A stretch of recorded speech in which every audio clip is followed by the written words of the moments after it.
سيبها لأوكرانيا عشان تعمل اختيارات جريئة في إزاي تضر الكرملين.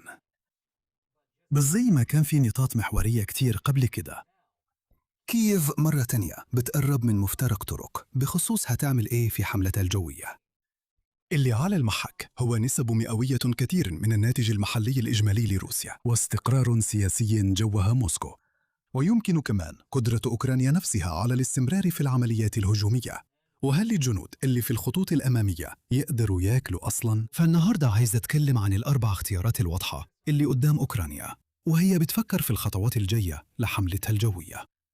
وللتوضيح أكثر عن الموضوع، أنا بتكلم عن حاجات ممكن تحصل في الشهر الجاي أو حواليه. القيد ده بيمنع الهجمات على مصادر الكهرباء والتدفئة داخل روسيا عشان يجمدوا العدو حرفياً. أنا متأكد إننا هنتكلم عن الخيار ده بشكل مختلف قريب. على أي حال، ده يسيب لنا الخيارات الجاية. أولاً، نزود الضغط على مصافي التكرير الروسية. 2. نوسع الهجمات على وايلد بيريز. 3. نحولها لحملة تستهدف القوة الصاروخية الروسية نفسها ونستهدف الصواريخ البالستية الروسية. بالنسبة للخيار الأخير، حنتكلم عن إمدادات الغذاء في روسيا، وده موضوع مش بياخد اهتمام كفاية رغم ضربة سابقة على ما يبدو. وبعدين هقول ملاحظة سريعة عن إزاي إن الحوار ده في الحقيقة هو مقدمة لاجتماع استراتيجي أدق الكرملين بيعقده دلوقتي. لكن أول موضوع معانا النهاردة هو مصافي النفط الروسية وباقي البنية التحتية للنفط. ومع إن ده ممكن يبان اختيار واضح بما إنه شاغل بال الكل بقاله أكتر من سنة، في شوية تفاصيل دقيقة في اللي بيحصل. بص على الخبر ده اللي طلع قريب. طيارات أوكرانيا المسيرة ضربت مصفاة روسية كبيرة على بعد 800 ميل أو تقريباً 1300 كيلومتر بمقاييس غير أمريكية من الحدود. ده حدث كبير وتغطى في 82 وسيلة إعلامية خلال 5 ساعات من انتشار الخبر. بس خليني أوريك شوية من الفوائد اللي هتستفيدها لما تتعلم عن القصة دي من خلال الراعي الفيديو النهاردة جراوند نيوز. حتى وجود ملخص بسيط للقصة تحت مهم جدا، خصوصا مع تغير عناوين الإعلام الحديث، وبقت مضللة وجاذبة للنقرات. 2.7% من إجمالي قدرة التكرير. خلي الرقم ده في بالك ليه بعد كده. بس جراوند نيوز كمان تسمح لك تقرأ المقالات من مصادر مختلفة وتاخد فكرة أعمق عن الموضوع اللي بتتعلمه. أما بالنسبة للتنوع، جراوند نيوز موفرة لك ده بميزة البقعة العمياء بتاعتها. دي قصص الطرف الثاني من الطيف السياسي مش بيغطيها. على فكرة، دي الصين بتشتري مبنى قريب جدا من البيت الأبيض، مش الصين بتشتري سلالم جاية من البيت الأبيض. ولو ده مش سبب كافي إنك تقرأ أكتر من عنوان وسيلة الإعلام الأصلية، أنا مش عارف إيه ممكن يكون. ولو دخلت على ground.news/linesonmaps أو مسحت رمز الQR اللي على الشاشة قدامك، هتقدر تاخد خصم رائع 40% على خطة فانتج، واللي هتديك وصول لكل المميزات دي وأكثر. لكن للأسف مش هتقدر تمتلك حيازة فعلية لسلالم من البيت الأبيض. وبرضه شكرا مرة تانية لجراوند نيوز على رعايتهم لفيديو النهاردة. على أي حال، الحجة المغرية اللي ممكن تتقال ضد المصافي هي تناقص العائد الهامشي. أكيد الضرر بيتراكم، بس الوصول لأهداف جديدة بيبقى أصعب، لأنك لازم تبدأ تتنقل في أكبر دولة في العالم. الأفضل تدور على حاجة جديدة جوا مدى الصواريخ والطائرات المسيرة الحالي، ومن غير ما يكون فيه دفاعات كتير متجهزة بالفعل. مع ذلك فيه شوية عيوب في الحجة دي. أولاً، روسيا تقدر تصلح المصافي أسرع مما يبدو. للأسف بالنسبة لأوكرانيا، أسهل الأهداف غالباً بتكون برضه الأسهل في التصليح، وما بيساعدش إن الطيارات المسيرة هي اللي سببت أغلب الضرر، وكمان قوتها النارية أقل من الصواريخ الحقيقية. لكن المشكلة الأكبر في النظام هي الطاقة الفائضة. هتشوف عناوين مثيرة زي أوكرانيا تعطل 38% من قدرة مصافي التكرير الروسية. طيب، حتى لو افترضنا إنه كل اللي اتضرب فعلاً خارج الخدمة، القدرة مش هي الإنتاج، والإنتاج هو المقياس الأساسي. قبل حملة الضربات، حوالي 5 قدرة مصافي التكرير الروسية كانت واقفة، جزئياً عشان يريحوا المعدات القديمة، وجزئياً بسبب نقص الخام.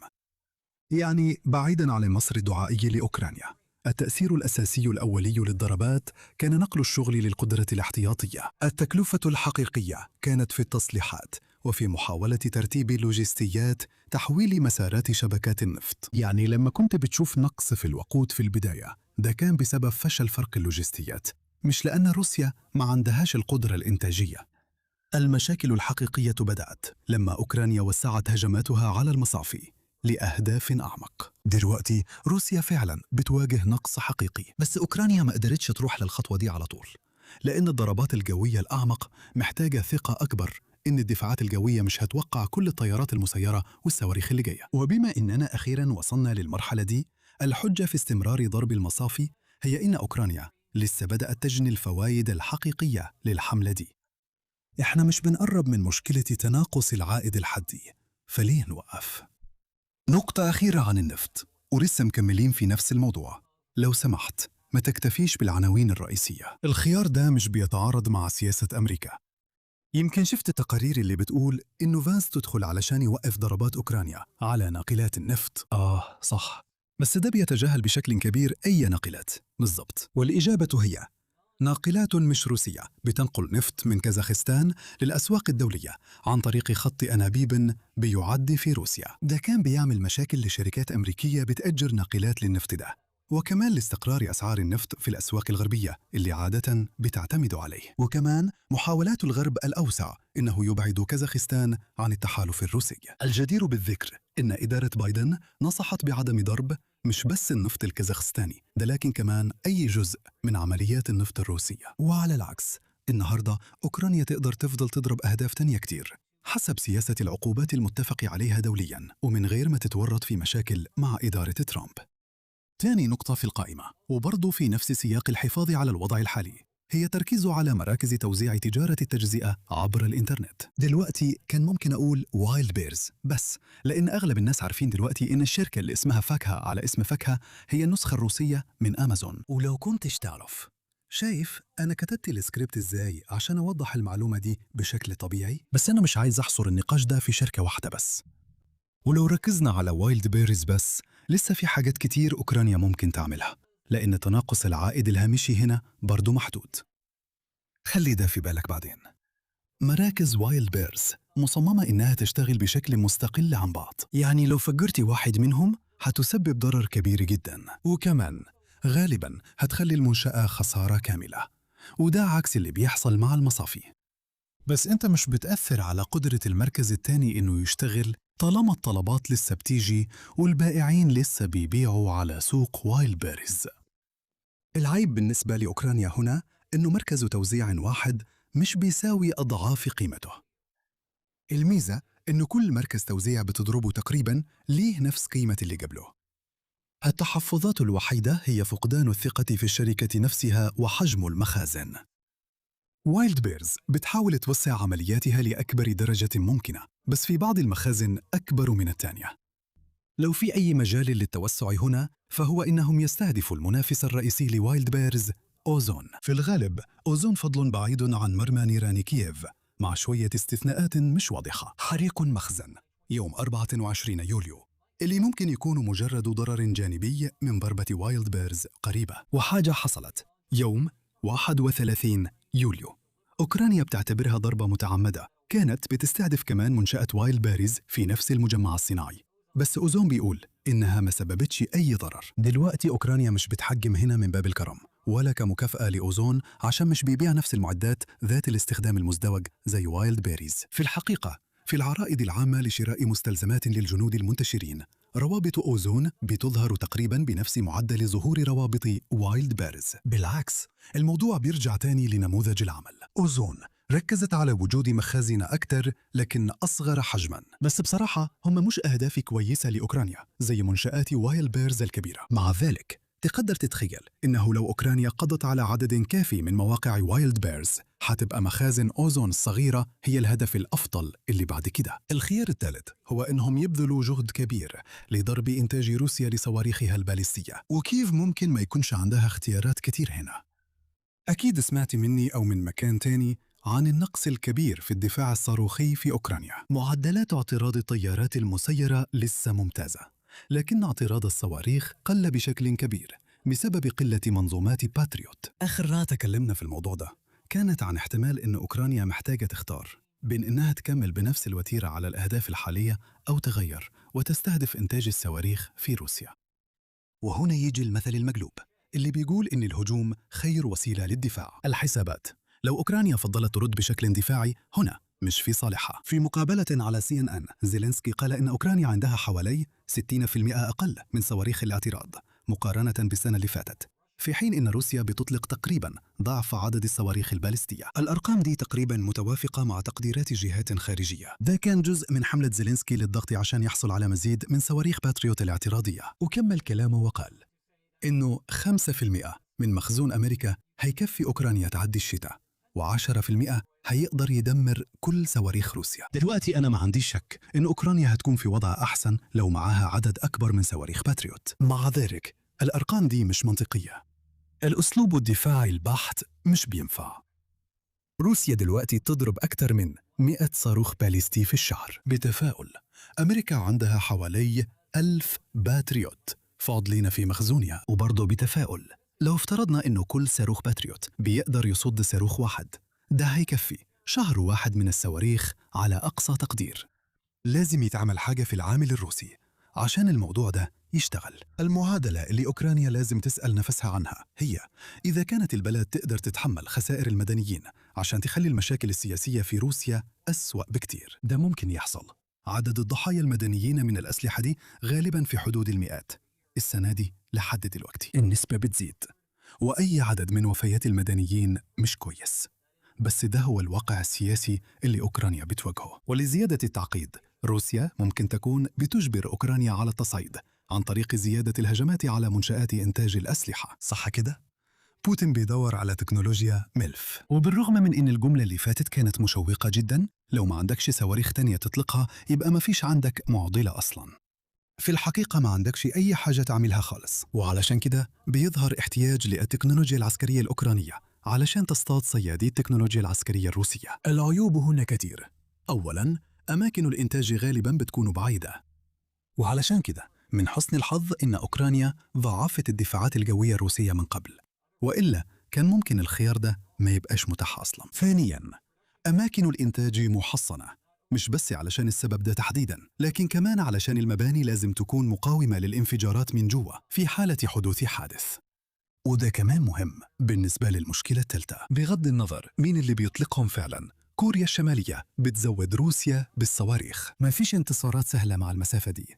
مش هتقدر تبعت مسيرة رباعية المراوح على مركب قريب من شبه الجزيرة الكورية زي عملية سبايدر ويب. انت محتاج قوة نارية حقيقية، وعشان كده بنرجع تاني لكلامنا القديم عن ضرورة اصطياد منصات الإطلاق زي ما كان مهم لتحقيق التفوق الجوي في حرب إيران. وأخيراً، عندنا لوجستيات الإمدادات الغذائية، وكنت مأجل الكلام عن ده للآخر لأنه هنا أكبر قدر من الغموض. لو رجعنا لبداية حملة وايلد بيرز في الموجة الثانية من الضربات يوم 22 لوليو، المسيرات الأوكرانية ضربت مصنع معالجة لحوم ميراتو في بريانسك. زي ما كان وقتها، لسه لحد النهاردة مش واضح إذا كانت الضربة دي متعمدة ولا لا. المسيرات ساعات بتخرج عن مسارها.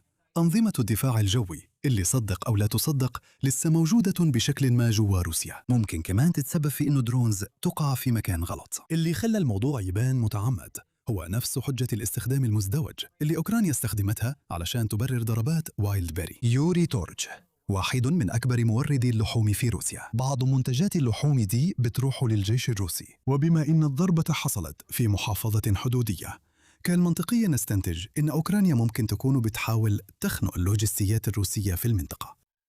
لكن بعدين الوقت عدى وما فيش أي متابعة حصلت. فممكن يكون كان حادثة بالصدفة، وممكن يكون مقصود، بس كمان مقصود إنه يحصل مرة واحدة بس. أو يمكن ضربات وايلد بيري كانت ناجحة جدا لدرجة إن أوكرانيا قررت تأجل باقي الخيارات اللي مهمة جدا في الاستراتيجية المحتملة دي، لكنه غالباً ما بيتناقش. هو إن أنظمة توزيع الأكل عكس نموذج وايلد بيري تماماً. افتكر إنه مراكز توزيع أمازون بتشتغل تقريباً بشكل مستقل عن بعض، يعني لو وقفت واحد منهم الباقيين حيكملوا شغلهم عادي، وكمان ممكن يعيدوا توجيه التوصيلات من المراكز اللي ما تأثرتش. كل اللي هيحصل إنك هتضطر تسافر مسافات أطول. إنتاج وتوزيع الأكل مش بيشتغلوا بالطريقة دي. معظم الحاجات دي قابلة للتلف. لو دمرت مخزناً واحد، المحلات اللي في الآخر مش هتقدر ببساطة تحوله لمركز توزيع تاني، مش من غير ما يعملوا حسابات لوجستية معقدة عشان يضمنوا إن كل حاجة توصل لمكان التسليم قبل الأكل ما يبوظ. ومش بس كده، تجارة الأكل أصلاً هامش ربحها قليل، يعني حتى لو زودتي 100 كيلومتر زيادة على التوصيل ممكن تخلي كل حاجة تخسر. الفكرة إنه الهجمات على المصافي ووايلد بيرز محتاجة توصل لدرجة معينة من الانتشار عشان تقدر تعطل النظام كله. ده مش صحيح بالنسبة لمجال الأكل، عشان كده في قيمة إضافية أكبر هنا لكييف، إنها تحط شوية بيض في السلة دي عشان تمنع روسيا من إنتاج البيض في كل حتة. النقطة المهمة هنا إن أوكرانيا لازم تعتمد بشكل كبير على رواية الاستخدام المزدوج عشان تتجنب الانتقادات بخصوص الأضرار اللي ممكن تحصل للمدنيين، وده نجح مع رواية وايلد بيرز رغم وجود تساؤلات عن التناسب. ولسه ما فيش أي شكوى من القادة الغربيين، هنضطر نستنى ونشوف إذا كان الاتجاه ده هيستمر. لو أوكرانيا مشيت في الطريق ده هيكون أسهل بكتير لو أوكرانيا قصرت ضرباتها لمصانع معالجة الغذاء على الأقاليم الحدودية بدل ما تضرب مثلا مصنع في موسكو. خليني أختم هنا بتغيير بسيط في جمل الخلاصة بتاعتنا. أيوة، عندنا 4 اختيارات مطروحة قدامنا، بس أنا افتكرت هنا الخوارزمية الدفاعية القديمة. لو إحنا قادرين نناقش إيه هي الحوافز العامة هنا، يبقى أكيد الكرملين يقدر يحللها برضو، والناس هناك عندهم برضو القدرة يخصصوا موارد دفاعية عشان يعوضوا نقاط ضعفهم.